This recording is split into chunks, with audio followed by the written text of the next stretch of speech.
Researchers expected the highest scores to drop out less quickly than average in terms of historical performance and customer satisfaction, and the lowest scores to drop out less quickly because good scores would strengthen their sense of job security, incentives and control over their ability to succeed. And this proved to be true. The researchers studied data from a Fortune 500 consumer electronics and software telecommunications company that had been selling consumer electronics and software for over 2 years and created a quantitative model, the first of its kind, to predict which suppliers would be rejected. One of the consequences of the new study is that managers need to scrutinize the influence of their peers and consider interfering in an environment where employee productivity and sales are increasing, with little or no change. About the study, why do sellers give up? An empirical study of own and collegial influences on the behavior of sellers wrongs under B. The researchers believe that people working in companies with small performance deviations feel less challenged and may not be motivated or work smarter or smarter instead.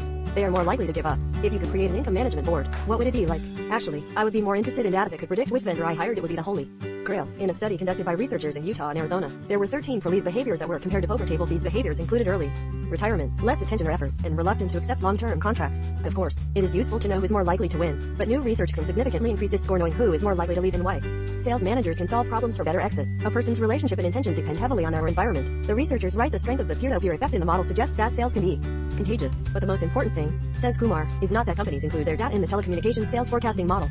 Rather, the basic idea is that important data can allow firms to identify the variables that predict revenues within their own ranks. Revenue is also damaging to sales. Roles can remain empty as firms recruit and new employees must learn the intricacies of trading and rebuild relationships with clients. While some rotation is desirable, such as when bad students leave or quit, this is largely not the case. And when a good student leaves, your company faces a number of direct and indirect costs.